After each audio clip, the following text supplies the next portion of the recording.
दोस्तों स्वागत है आपका हमारे चैनल पर। आज की मूवी का नाम है सरजमी, जिसमें काजोल और पृथ्वीराजन सुकुमारन लीड रोल में हैं। कहानी काफी इंटरेस्टिंग है, तो आप वीडियो को लाइक कर दीजिए। हम शुरू करते हैं आज की कहानी। तो मूवी की शुरुआत में जनरल सबको बता रहे होते हैं कि कश्मीर में मोहसिन नाम के एक आतंकी ने 2006 तक काफी सारे हमले किए, जिसमें कई लोग मारे गए। पर 2006 के बाद मोहसिन ने सारे हमले बंद कर दिए थे। लेकिन इतने साल बाद मोहसिन वापस आ गया है, जिसने हाल ही में 3 जगह पर धमाका किया है। और पता चला है काबिल भट्ट नाम के आदमी ने हाल ही में हुए विस्फोट किए हैं। इसीलिए सबको लगता है कि यही मोहसिन है जो वापस आया है। इसीलिए हमारी टीम इसे पकड़ने जा चुकी है। जिसके बाद हम विजय नाम के ऑफिसर को देखते हैं, जो काबिल भट्ट को पकड़ने के लिए टीम लीड कर रहा था। पर जैसे ही विजय के साथी काबिल को पकड़ने के लिए उसके अड्डे में जाते हैं, तो पता चलता है कि वहाँ पहले से ही बॉम्ब लगा हुआ था और काबिल आर्मी वालों के आते ही घर को उड़ा देता है। जिसके बाद यहाँ आर्मी वालों और आतंकियों के बीच फायरिंग शुरू हो जाती है और विजय यहाँ कई सारे आतंकियों को मार गिराता है। फिर वो काबिल को भागते हुए देखता है, जो जैसे तैसे काबिल और उसके भाई आबिल को पकड़ लेता है, क्योंकि इनसे विजय को अब सच उगलवाना था। इसके बाद हम विजय को उसके घर पर देखते हैं, जिसकी बीवी मेहर ने आज उसके प्रमोशन पर पार्टी रखी हुई थी। तभी मेहर कहती है कि हमारा बेटा हरमन तुम्हारे लिए कुछ कहना चाहता है। तभी हरमन सबके सामने आकर हकलाते हुए अपने पापा को प्रमोशन की बधाई देता है। पर हरमन को इतना डरा हुआ और हकलाता देखकर विजय चुपचाप वहाँ से चला जाता है। तब हमें पता चलता है कि हरमन थोड़ा कमजोर बच्चा है, इसीलिए विजय उससे शर्मिंदगी महसूस करता है, क्योंकि उसके मुताबिक एक कर्नल का बेटा इतना कमजोर नहीं हो सकता।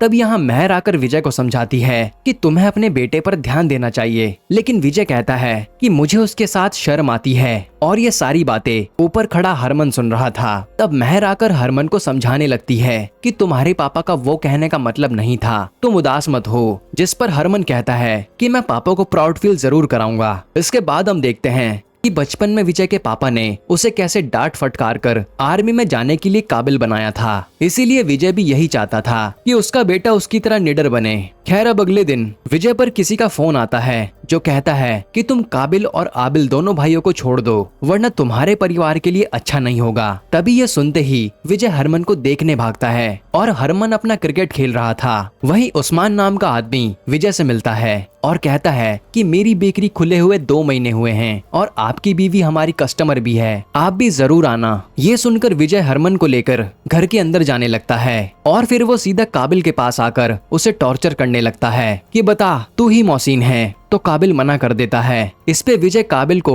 उसके छोटे भाई आबिल की धमकी देता है कि वो ही हमें सच बता देगा और देखो मैं उसका क्या हाल करूंगा। ये सुनकर काबिल भड़क जाता है और कहता है कि मेरे भाई से दूर रहना, अगर उसे कुछ भी हुआ तो तुम सबके लिए अच्छा नहीं होगा। ये सुनकर हंसते हुए विजय चला जाता है। इधर हम मेहर और हरमन को एक शादी में जाते हुए देखते हैं, जहाँ हरमन तो बेकरी वाले लड़के के साथ काम करने लगता है। इधर आबिल को टॉर्चर करने पर इन्हें कोसर बेकरी का नाम मालूम पड़ता है और ये वही बेकरी है जो विजय के घर के पास खुली है। ये सुनते ही विजय तुरंत उस बेकरी की ओर निकल जाता है। वहीं इन लोगों ने हरमन को किडनैप कर लिया था और जब तक विजय वहां पहुंचता तब तक हरमन को लेकर ये लोग निकल चुके थे। हालांकि विजय एक बेकरी की गाड़ी को उड़ा देता है, पर उसमें से इन्हें कुछ नहीं मिलता। जिसके बाद जब मेहर को ये बात पता चलती है, वो विजय पर खूब भड़कती है कि तुम हमारे बच्चे को बचा नहीं पाए। साथ ही इनकी बातों से हमें पता चलता है कि विजय को ऑफर मिला है कि ये काबिल और उसके भाई को जाने दे, बदले में इन्हें हरमन मिल जाएगा। लेकिन विजय दुश्मनों को छोड़ नहीं सकता था, इसीलिए मेहर विजय को थप्पड़ मारती है और विजय से कहती है कि मुझे मेरा बेटा चाहिए बस। जिसके बाद रात को विजय पर दोबारा फोन आता है कि हमारी बात मान लीजिए। लेकिन विजय कहता है कि मैं अपने देश के लिए अपने बेटे को भी कुर्बान कर दूंगा। लेकिन जब वो मेहर को देखता है, वो काबिल और आबिल को रिहा करने के लिए मान जाता है ताकि उसे हरमन मिल जाए। फिर ये इन दोनों भाइयों को एक जगह लाकर इन्हें जाने देता है और सामने से आतंकी हरमन को छोड़ देते हैं। पर विजय का मन नहीं मानता कि ये दोनों भाई फिर से देश पर हमला करेंगे, इसीलिए वो तुरंत उन पर हमला कर देता है, जिसमें आबिल की तो वहीं मौत हो जाती है और काबिल किसी तरह बच गया था। वहीं इन लोगों ने विजय के सामने हरमन को भी गोली मार दी थी, जो देखकर विजय के होश उड़ जाते हैं। वहीं मेहर भी ये जानकर पूरी तरह से टूट जाती है। फिर हम 8 साल बाद का सीन देखते हैं, जहां आज एक इंसान सीधा विजय के जूनियर इकबाल को मैसेज में एक लोकेशन भेजता है। तब वहां वो अपने कुछ साथियों को मिशन पर भेजता है। तो वहां आतंकियों ने लोगों को कैद कर रखा था, इसीलिए आर्मी वाले उन्हें बचा लेते हैं। फिर जब इन सारे लोगों की आईडी डिटेल्स पूछी जा रही थी, तभी वहां एक लड़का अपना नाम हरमन बताता है और फादर नेम विजय का लेता है। ये सुनकर विजय हैरान था और वो जैसे ही हरमन को देखता है उसके होश उड़ जाते हैं कि ये जिंदा कैसे बच गया। इसके बाद ये लोग हरमन से थोड़ी बहुत पूछताछ करते हैं और विजय महर को तुरंत अपने पास बुला लेता है। फिर जब महर हरमन से मिलती है तो बहुत खुश होती है कि उसका बच्चा उसे सही सलामत मिल गया। जिसके बाद ये लोग घर चले आते हैं। हालांकि विजय के मन में हरमन को लेकर शक था कि ये बचकर वापस कैसे आ गया और अब ये पहले जैसा कमजोर भी नहीं लग रहा। फिर भी वो इन बातों को नजरअंदाज कर देता है। लेकिन फिर 1-2 दिन में उसे हरमन पर शक होने लगता है कि ये एकदम से हमें कैसे मिल गया। वहीं इकबाल भी विजय से कहता है कि हरमन को मैंने कुछ लड़कों के साथ घूमते देखा, जबकि उसके इतनी जल्दी दोस्त कैसे बन गए। फिर जब विजय घर आता है तो देखता है कि हरमन ने उसका लैपटॉप भी यूज किया है, इसीलिए विजय का शक और बढ़ जाता है और वो खाना खाने के दौरान बातों ही बातों में हरमन से पूछने लगता है कि 8 साल से तुम कहाँ थे और तुम्हारे शरीर पर जो निशान हैं वो कैसे आए। तब हरमन कहता है उन्होंने मुझे बंदी बना के पूरे 2 साल तक रखा और अब जाकर मुझे छोड़ा। जिस पर विजय कहता है कि उन्होंने तुम्हें छोड़ा क्यों, लेकिन यहाँ महर उसे चुप कर देती है कि अपने बेटे से प्यार से ही बात कर लिया करो, उसे ज्यादा परेशान मत करो। तो विजय कुछ भी नहीं पूछ पाता। इसके बाद जब विजय हरमन के रूम में जाता है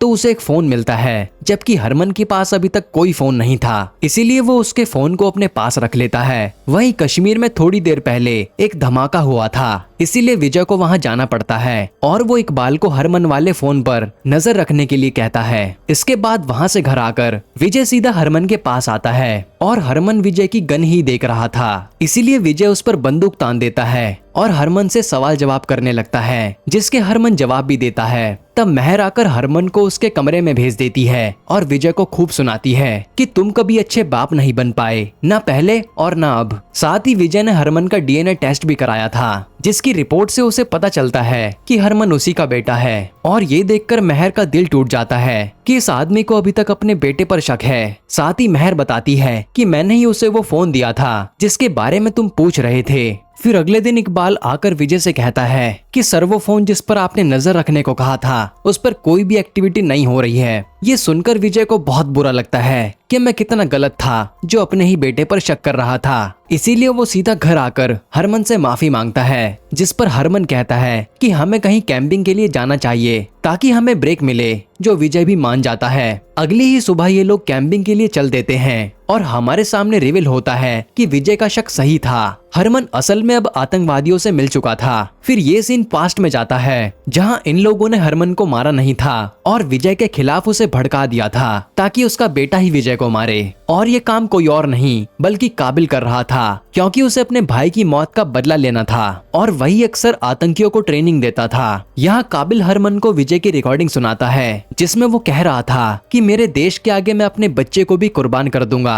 ये सुनकर हरमन को बहुत बुरा लगता है। साथ ही काबिल उसे ये कहकर भड़काता है कि तेरा बाप तुझसे नफरत करता है और हम तुझे वो प्यार देंगे जो तुझे कभी नहीं मिला। जिसके बाद वो हरमन को काफी अच्छे से ट्रेनिंग देता है ताकि वो विजय को मार सके।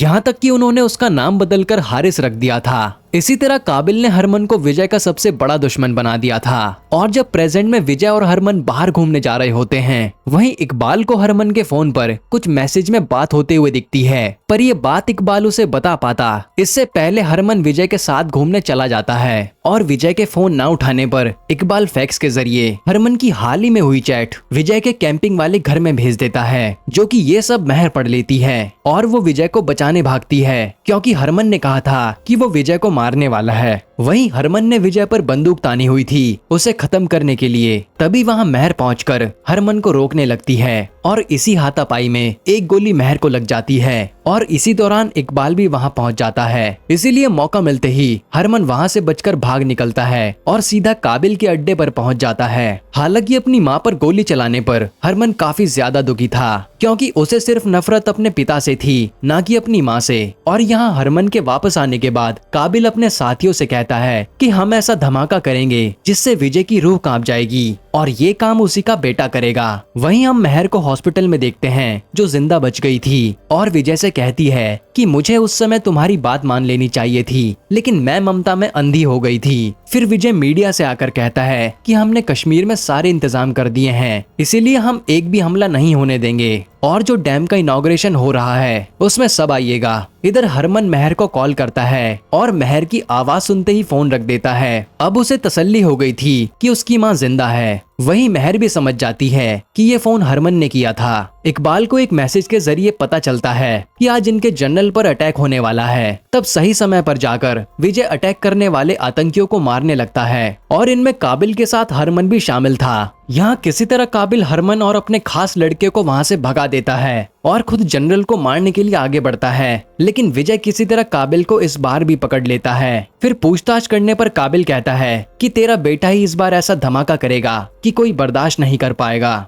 ये सुनकर विजय गुस्से में चला जाता है और यहाँ हरमन को काबिल के लोग मार रहे थे कि तेरे कारण काबिल पकड़ा गया, लेकिन उल्टा हरमन ही उन सबको मारता है और कहता है कि काबिल का काम अब मैं पूरा करूंगा। इधर जब विजय उदास बैठा होता है ये सोचकर कि काबिल ने उसके बेटे को आतंकी बना दिया, तभी वहाँ मेहर आकर समझाती है कि हरमन को भले ही बहकाया गया हो, लेकिन वो तुम्हारे जैसा ही बनना चाहता था और तुम ही हो जो अपने बेटे को वापस ला सकते हो, इसीलिए अपनी जी जान लगा देना। ये सुनकर विजय रोने लगता है और कल उसे डैम की सेफ्टी के लिए जाना था क्योंकि वहाँ हमला हो सकता है। अब अगले दिन डैम के इनॉग्रेशन का दिन था जहाँ सारी तैयारी चल रही थी। वहीं इकबाल पर एक और मैसेज आता है जिसमें काबिल की लोकेशन बताई गई थी और लिखा था कि डैम पर होने वाले हमले का प्लान उसी का है। तब इकबाल अपनी टीम के साथ जाकर वहाँ के सारे आतंकियों को मारता है और वहाँ उसे कई सारे सबूत मिलते हैं। उसे एक फोटो भी मिलती है जिसमें काबिल के साथ मोहसिन था। वहीं हम किसी को काबिल के पास आते देखते हैं जहां वो विजय की सिक्योरिटी को मारकर काबिल के पास आता है और उसे देखते ही काबिल मोहसिन का नाम लेता है, यानी ये इंसान मोहसिन ही था। अब यहाँ रिवील होता है कि मोहसिन कोई और नहीं बल्कि मेहर थी जो अब तक विजय की बीवी बनकर रह रही थी। यहाँ मेहर काबिल से आज के होने वाले धमाके के बारे में पता करने आई थी, जहाँ टॉर्चर होने पर काबिल उसे जगह के बारे में बता देता है जो कि मेहर दूसरे फोन से विजय को मैसेज कर देती है। वहीं हम देखते हैं कि इनॉग्रेशन शुरू हो चुका है और वहाँ स्टेज के नीचे बॉम्ब लगा हुआ था।